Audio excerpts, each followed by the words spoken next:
tonight. Thousands of students gather at Mosaic Stadium ahead of Truth and Reconciliation Day. Also, the search is over. Planned Parenthood Regina finds a new home. Plus, temperatures soar across Saskatchewan with more than a dozen areas breaking decades-old records. This is CBC Saskatchewan News.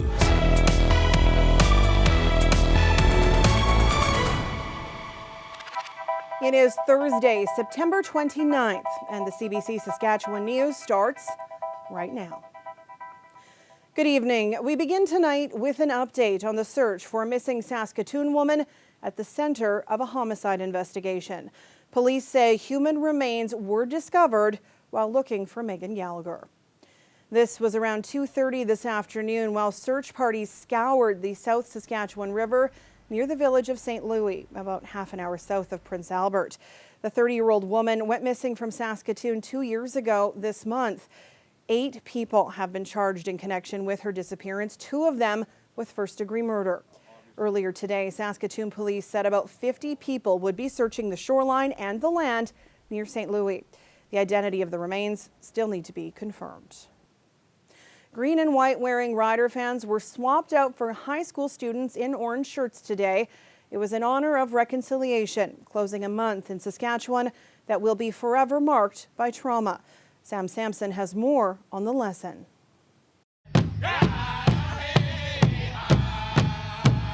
An honor song for a day of reflection, remembrance, and reconciliation. For some high school students, it's also about education. I am a little Métis myself. I have some ancestors who were Native, and yeah, it's good to know where you came from. It says every children matters and we all matter. It's going to be a good day, and hoping everybody's going to be respectful and Do you want to learn something today, or are you just kind of here soaking it in? I'm just proud to be here. I just think it's really important to be educated and educate yourself, even if you're not Indigenous or part of it. I think just to educate yourself and be aware and just learn the stereotypes so you don't believe them. There's just so much culture and stuff that I haven't learned throughout school, and it's something I would love to learn about. For others, it was just too much. What does it mean that everyone's here for National Day for Truth and Reconciliation? It's actually really emotional, to be honest. The Saskatchewan government hasn't made September 30th a statutory holiday, but schools are closed. Winston, no! Make some noise! Mio Wichiotowin means reconciliation in Cree, or walking together in a good way, a message meant to resonate with students.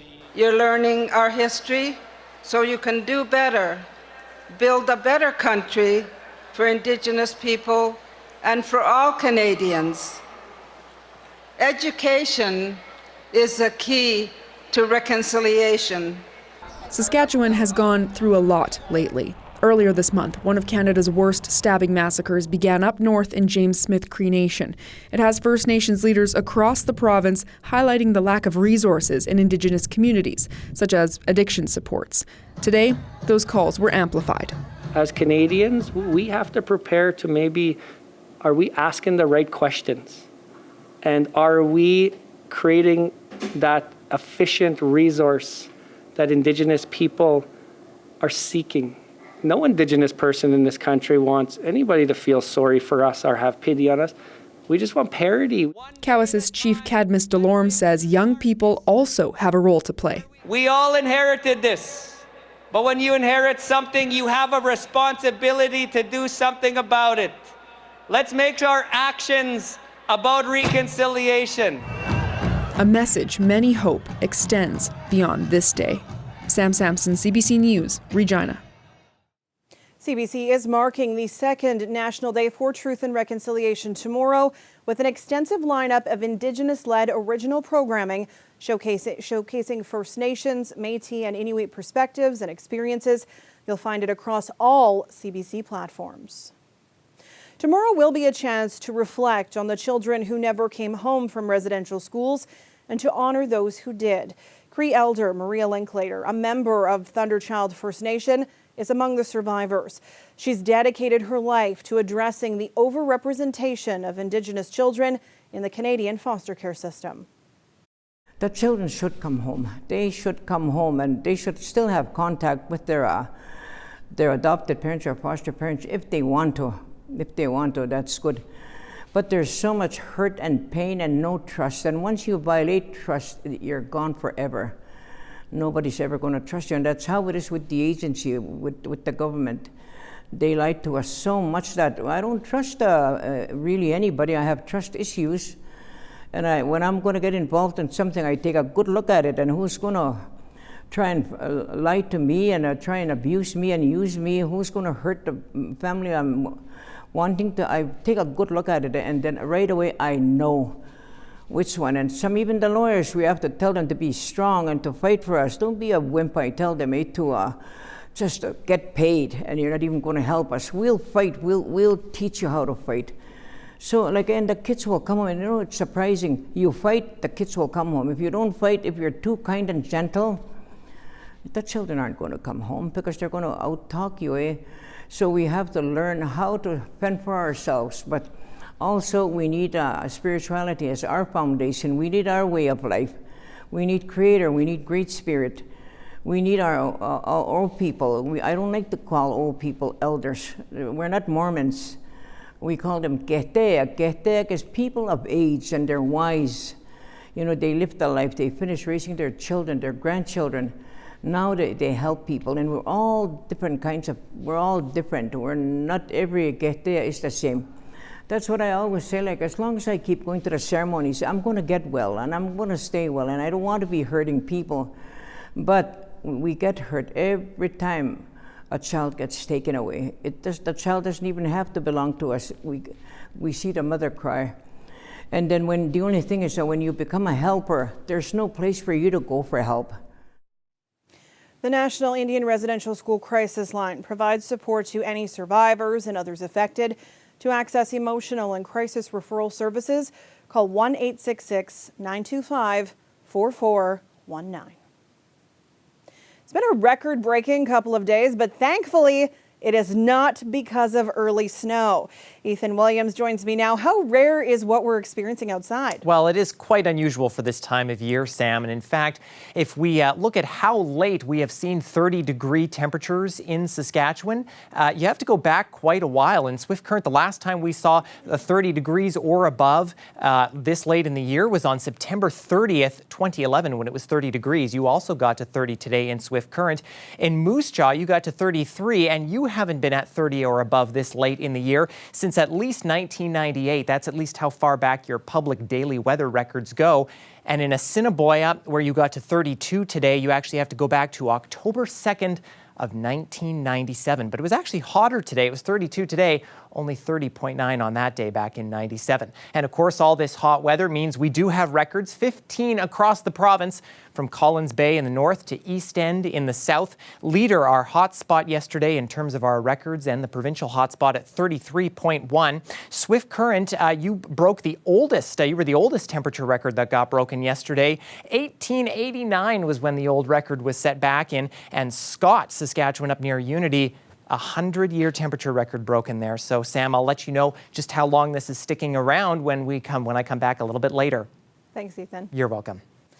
The Saskatchewan and Alberta governments say they will not support federal legislation aiming to buy back banned firearms.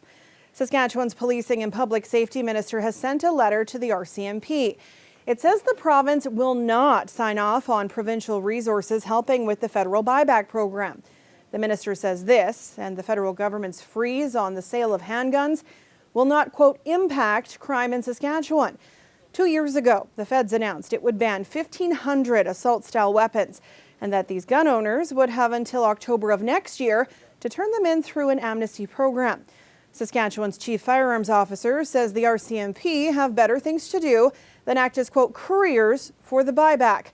The federal government has responded with a statement. It calls Saskatchewan's position, quote, reckless and a dangerous stunt.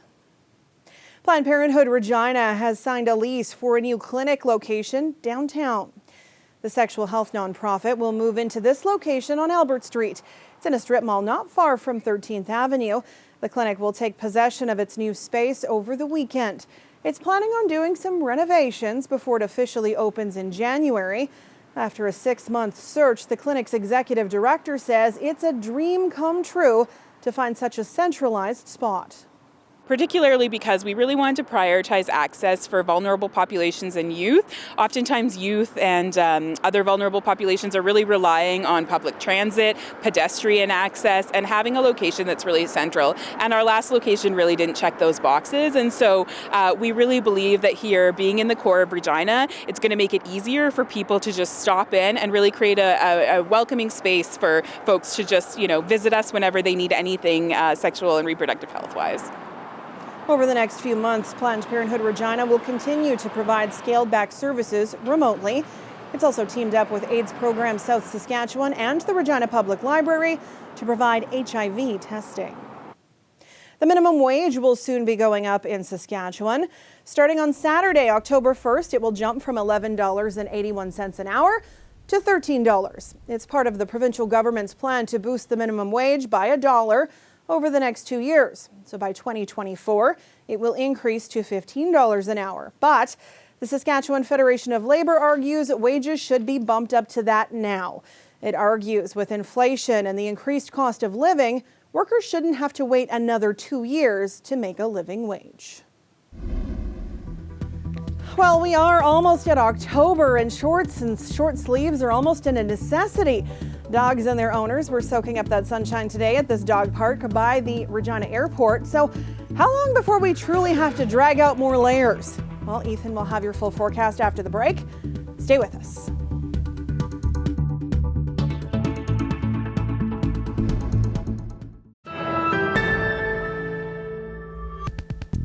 Rescuers in Florida have been working to reach thousands of people trapped in the wake of Hurricane Ian.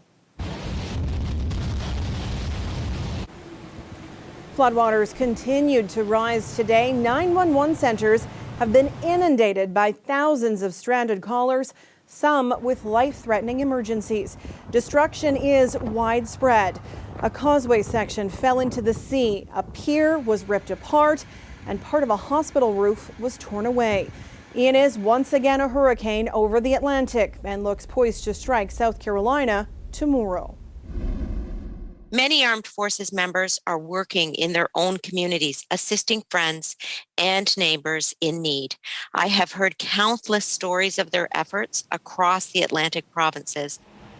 Recovery work continues in Atlantic Canada in the wake of post-tropical cyclone Fiona. One of the biggest tasks remains clearing debris. In Prince Edward Island, several roads have been closed because of damaged trees and fallen power lines.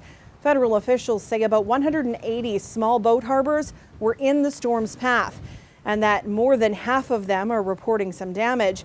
Work has also begun for removal of vessels that sank or were grounded. This weather update is brought to you by Capital GMC Buick Cadillac, making back to busy easy.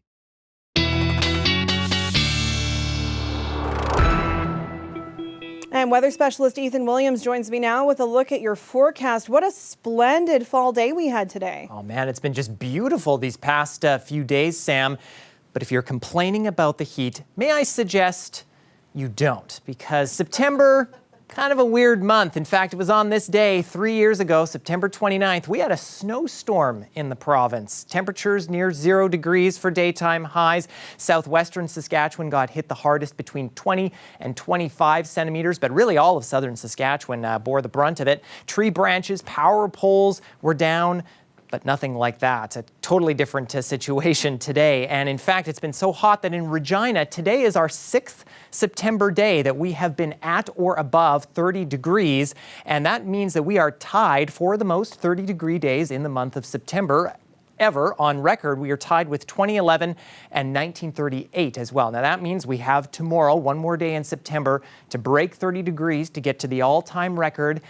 but I don't think we'll get there. Now, don't panic. These are not tomorrow's daytime highs, but this is just the 24-hour temperature change between daytime highs today and tomorrow. Significantly cooler, especially in south central Saskatchewan and Regina as well. Everyone will see a little bit of a drop in temperatures, but let's enjoy the nice weather while we have it. Mid to upper 20s still right now in portions of western and south central Saskatchewan, even Regina at 26, even up in Prince Albert sitting at 21 degrees, all of us over 20 degrees at this point. And the warm weather has been good for harvesting. We're now at 81% of crop harvested. That's up from 73% last week and just above the 5-year average of 75%. But all of this hot weather and lack of rain means that we are seeing some moderate to severe water shortages on some farmland, and that means that farmers are even having to drill wells to get water out to their livestock. And for the next little while here, it looks like we'll be stuck in that dry, warm pattern. Good for some, but not for others. The jet stream well to our north,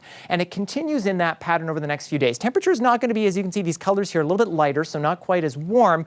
But we get to Monday, and another ridge starts building into our west, and that is slowly going to move our way. And that means that we will stay fairly pleasant over the next few days. Now, we are watching for some showers and cloud cover to move into central and the Churchill region of the province tonight into tomorrow afternoon. We could see some spotty showers in places like La Ronge and Pelican Narrows over toward Buffalo Narrows and Beauval. And then that moves out as we head into Saturday, and we should get some clearing, but it's really going to be Sunday where we see some nice sunny skies, and really temperature is going to be nice as well. No significant weather expected over this long weekend. Wind gusts going to pick up a little bit between 40 and 50 tomorrow in the south. Saturday, it looks like they'll be a little less significant, and then we get into Sunday, those clear conditions making it quite nice, except for the very far north where we will see very gusty conditions. Regina, near 20 degrees over the next few days, and then the cool down into the end of fall, or the beginning or middle of fall here, wherever we are now, I can't even remember.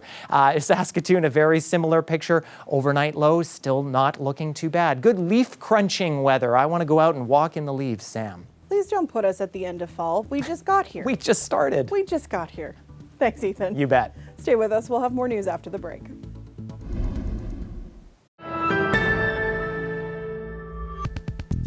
We're learning new details today in the scandal around alleged sexual assaults that are still plaguing Hockey Canada. A Fifth Estate investigation has turned up more than a dozen additional allegations of group sexual assaults by junior hockey players. That investigation is part of the Fifth Estate season premiere, Anatomy of a Scandal, airing tonight. Here's Bob McEwen with a preview and a warning. This story contains graphic details some may find disturbing.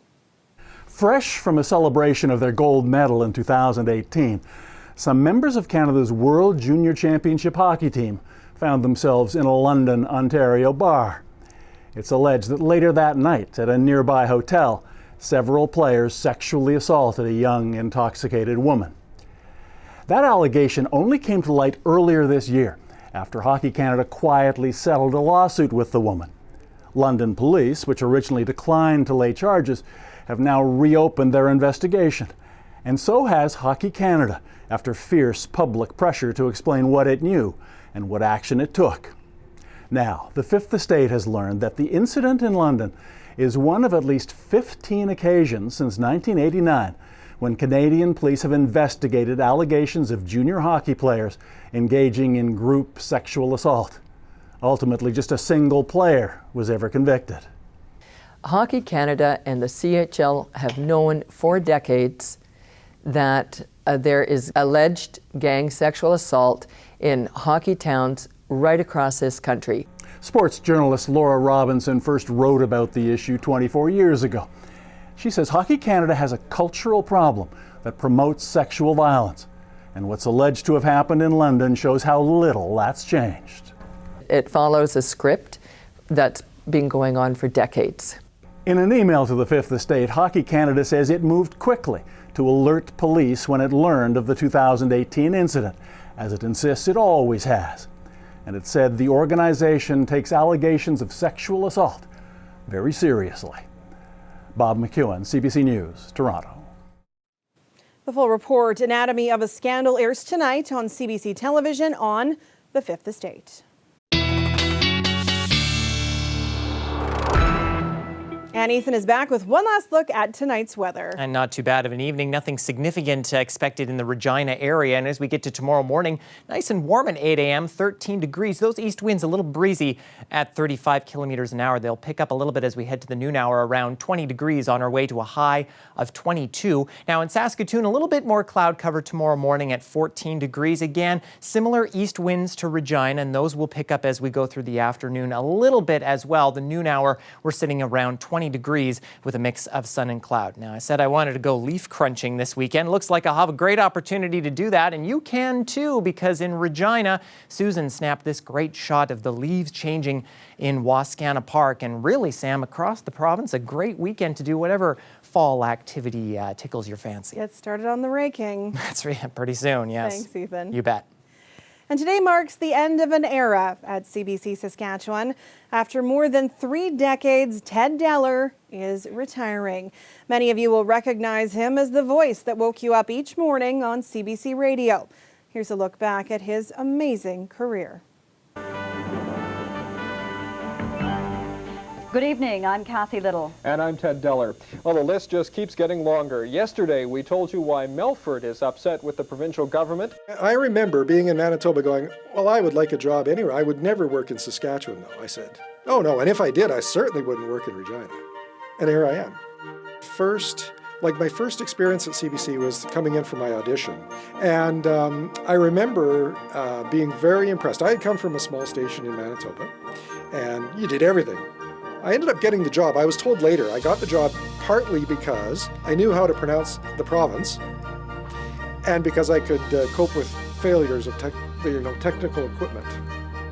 They closed the TV station really shortly after I got there, a couple of months after I got there. I moved into radio after that, and I've been in radio ever since, so it's been 31 years in radio. But I had spent some time working on the noon edition, which is agriculture reporting, and really got to know the province. When I started working in the mornings, it was kind of like slipping back into something I like to do and was familiar with, but it did mean getting up a little bit earlier. But I'm a morning person, so it helps. I used to get up at 3:30, but then I changed to 3:25 because I enjoyed the extra 5 minutes. It made a difference. I have no idea how. I wish I could say it was caffeine or something simple. I drink decaf coffee as well. I know. Ah, Sheila Coles, the good old days. Sheila and I had a good-natured sort of ribbing kind of attitude back and forth. I was like her bratty little brother, something like that. That's how I always sort of considered myself, as Sheila's bratty little brother. And then Zarka was great to work with. And great fun to kind of rib her as well because of technology and so forth. And then Stephanie, of course, I worked with her for ages, both as a political reporter when I was, reading the news, and she was, writing scripts and things for me, but also, just in this job. She's just incredibly smart. So it's sort of inspiring to work with somebody who's that smart and that on top of things. I'm going to miss the people. Yeah. I'm afraid I'm going to be very emotional on leaving. And I'll miss knowing ahead of time what the news is too, because we know it may only be seconds or a minute or two before the rest of the world does, but you know ahead of time what's going on when there's breaking news. I just want to say thanks very much to all the listeners, because they all welcomed me into their homes, and I don't really think about that when I'm doing the news, that those people are all welcoming me into their house for this many years, right? To have breakfast with them, essentially. And I hear from people, it's you who's been waking me up all these mornings. And it's true. And I just want to say thanks. It's been my privilege, my honor. Pitter-patter out of here on your silent pause. You will be so missed. I hope you feel the love today from all of your colleagues and your so many listeners. We love you. We'll miss you. Happy retirement. Thanks. And a hearty congratulations from all of us here on the News at 6. That is it for us this week. For News Anytime, you can head to our website or our YouTube channel. Glenn will be back with more at 11. We're back Monday at 6. Thanks for watching and have a great night.